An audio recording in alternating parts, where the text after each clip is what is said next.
There's a book called If Life is a Game, These Are the Rules by Sherry Carter Scott. And I just have to start by saying the overall book is very much in alignment with Unity philosophy. So the philosophy set out in the book, I think, is really worth our while to examine. And Unity, as you may know, is full of rebels. And how do rebels feel about rules? These rules are meant to be broken. Okay, so let's just say for the sake of Unity speak, we could say these are, well, they're not really principles either, because principles are law. Principles are law, they're immutable, they're unbreakable, they're unarguable. Excuse me. Principles are like the law of mind action. What we think about, we bring about. They're like the law of circulation. As we give, so shall we receive. They're the law of attraction. Like attracts like. So they're not really principles either, but they're premises. They are theories that have been tried and tried and tried and proven to be true. So as far as we know, these are premises and they're true for us. And you'll see what I mean as we unfold them. Number one, you will receive a body in our human experience. Do we have a body? Yes. Yes, so this is kind of hard to argue that it's not true. We do have a body, but we take care of our body in various ways. Some of us take really awesome care of our body. We go to the gym, we exercise, we walk. And then some others of us don't take such awesome care of our body. We abuse it with alcohol or drugs. We make those kinds of choices. But what I do know is most of us look at our bodies and wish they were different. For instance, some of us look at our bodies and say, wouldn't it be nice to have straight hair instead of curly hair? Or wouldn't it be nice to be tall instead of short, or short instead of tall? And wouldn't I rather choose to have no diabetes in my body rather than having diabetes, or no cancer in my body, or, instead of having cancer? So those are some of the choices we face, but ultimately, this is what we got. I mean, this is what we've got, and the invitation is to be at peace with our bodies. Yeah, it took me 45 years to get to like my curly hair, so I know this can happen. I know we can find peace with our body. Number two is we will be presented with lessons. Yes, we will. And when we choose to learn from our lessons, they can be growth opportunities. And if we choose not to learn from our lessons, then we will continue to be in what I call a victimhood position, a victim position. Now, we would think, oh yes, of course I'm going to choose to learn from my lessons. That's the responsible thing to do. La-ti-da, I'll just choose it and it'll be easy. But you know what? There's a lot of goodies in being a victim. There are a lot of benefits associated from being a victim. We get attention when we're a victim. We get all kinds of things when we're a victim.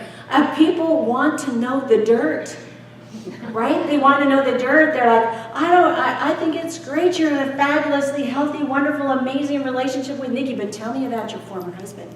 Tell me about your crazy mother.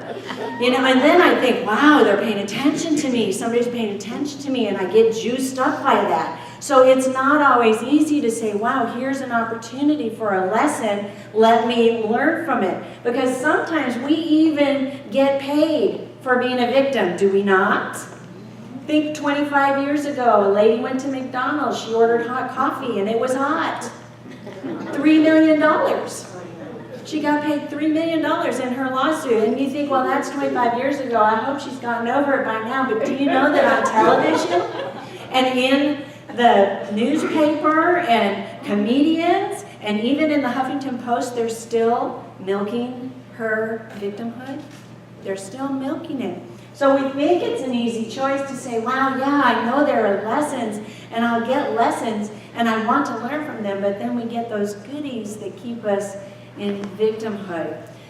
Honestly, the other byproduct of being in victimhood is somehow we feel safer. Somehow we feel safer. Choosing to learn takes courage. Choosing to learn means standing in our power. Choosing to learn is acknowledging that we are powerful beyond measure. Choosing to learn opens us up to more joy, laughter, excitement than we could ever think possible. Number 3, there are no mistakes. What a relief. What a relief to be reminded that there are no mistakes. A year ago, I did a whole lesson on no mistakes, and I taught everybody the very holy mantra, no mistakes. Remember that? No mistakes. You can do that with me. No mistakes. And if you're really curious and you got to have a replay, instant replay, go back and find it on our YouTube channel. It was sometime last April that we did that. Number 4 is a lesson is repeated until learned. Oh boy, that's true too. That's true too. Well, you know, as human beings, we might be stubborn, but we're not stupid. Eventually, we get the picture. Eventually, we choose to learn, so we can go on to another lesson, and another lesson, and another lesson, because number 5 is learning doesn't end. Life is like an onion. You peel away one layer, and what's there? Another layer. You're still an onion. We're still an onion, but in our continual learning, into our continual unfoldment, that's where the aliveness is. That's where the juice is. That's where the love is. Number 6, there is no better than here. It's a myth that the grass is always greener on the other side of the fence. Who has found this to be true? Who will go home and in 5 minutes going to remember, oh yeah, this is true. Okay. Others are only mirrors of you. Now I think this is where it gets personal. Because I certainly don't like thinking or believing that that is a mirror for me. I don't want that to be a mirror for me. I want that to be a mirror for me, but I don't want that. And so I engage in some really high-level metaphysical arguments about why this can't possibly be true as a premise, except that today I think it is true. I think that there is some degree of that and that in me that is causing a miracle. So a mirror. So I just want to invoke one of Unity's greatest caveats. I reserve the right to change my mind. I reserve the right to change my mind. And my story today, and the story that I'm sticking to until I change my mind, is that yes, all the conflict, all the upset, all the fear, all the anger, all the joy, all the love, all the peace that I see out in my world is a reflection of me. Just not to the same degree. Okay, we got that straight. Number 8, what you make of your life is up to you. So true, so true. Number 9, your answers lie inside of you. So true. Trust your instinct. Trust your intuition. Trust your inner guidance system. Trust your body wisdom. Oh my gosh, so exciting. Number 10, you will forget all this at birth. Okay, now wait.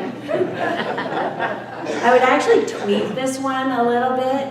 I would say probably about the age of 5 you might have forgotten all this, but we're a spiritually savvy community. And I don't think that we would be here in community unless we had already started to wake up to steps number 1 through 9. Unless we had already started to remember and recognize that brilliance of ourselves, we wouldn't be here in community. So I think That's mostly true. We might forget this at birth or by the age of 5, but we remember over the course of our lifetime. We remember over the course of our lifetime. Now, I think that there is a gap between our forgetting and our remembering and our recognizing, and I call that gap the not yet. The not yet. Some people call it GAP, the grand adventure of purpose. And it is that too, but it is the not yet. It's that space. There's an amazing woman, Rachel Remen, who comes out of San Francisco. She's known as a mind-body specialist, as a holistic healer. And what she calls that not yet space is the gray zone. And she writes that you'll find 2 kinds of people in the gray zone. The kind that are choosing love and life, who are vibrant and creative and happy, and the kinds of people who choose fear. If I were to put that in Unity speak, I would say there are 2 choices at any given point in time, at any time in the not yet. The choice of love or the choice of fear. When we choose love, we step into our power. We step into our divinity. We are in oneness with Spirit. We have complete access to the infinite possibility. We have complete oneness with all kinds of potential. But when we choose fear, do we ever consciously choose fear? Do we really? We really do? So like we wake up in the morning and go, I think I'm going to be afraid today. I think I'm going to really be afraid. I'm going to make myself so small that nobody will see me, or if they see me, they'll feel really sorry and they'll want to give me things like attention and money. And then I'm going to just be really afraid, and when I finally get the courage to look out, I'm going to see nothing but enemies. Do we really ever? Are you kidding? But I think unconsciously we make those choices. So this is all about awakening. Awakening and remembering that we're in the gap, that we're in the gray zone, we're in that not yet. Many religious and inspirational writers don't call it the gray zone, they call it the darkness. The darkness, and the darkness is a scary, spooky place. Current mystic Thomas More says it is precisely because we resist the darkness in ourselves that we miss the depths of the loveliness, beauty, brilliance, creativity, and joy that lie at our core. What if we used faith as a light to navigate through the darkness? What if? What if? What are the yets of your not yet? Like, what are your visions? What's your experience of the kingdom of heaven that you're not having right now that you want? Not a rhetorical question. I'm listening. I can make stuff up. I'm really good at that. I imagine that you want to expand more of the goodness in your life. I want to imagine that you want to spice up your relationship or get a new spicy relationship. I'm imagining that you want to experience more of your prosperity and your abundance. Would it be okay with you if your income doubled? Yes. Whoa, yes. That was a quick answer. I'm imagining that there's somebody or more than one somebody in the congregation today that feels the call to be a Unity chaplain. Or maybe, and I'm just tossing this out, a Unity minister. What is calling your heart? The beautiful thing about being in spiritual community is that we're not on this journey. We're not in this gap, this grand adventure of purpose. We're not in the not yet alone. I invite you to turn to someone who's sitting close to you and take their hand. Take their hand, and we're gonna say together, let's leap together. You ready? Let's leap together. It's not so hard when you're doing it with somebody else. We're in community, and we're in faith, and we have faith to light our way. One of my favorite definitions of faith is this. Faith is knowing that as you step off the cliff, one of two things will happen. Either the ground will rise up to meet you, or you will spread your wings and fly. Wow. We got 3 steps. 3 steps. One is to connect regularly with your vision. And dare I say daily? Daily connect with your vision. There's an amazing mind, Zig Ziglar, and he says that connecting with your vision keeps you connected with your motivation. And he said people often lose their motivation. Well, motivation is something you should do daily, just like bathing. Just like bathing, we should reconnect with our vision. Number 2 is create a series of small steps that move you from inspiration to action, from prayer to performance. And I'm talking small steps. Sometimes we feel like and we think that leap is huge, and the cliff, well, my goodness, it's 1,000 feet from the nearest next spot of land. But the truth is, the leap of faith is just a series of hops. It's just a series of hops, because there we go, we jump, and the ground rises to meet us. There we go, we jump, and there's wind beneath our wings.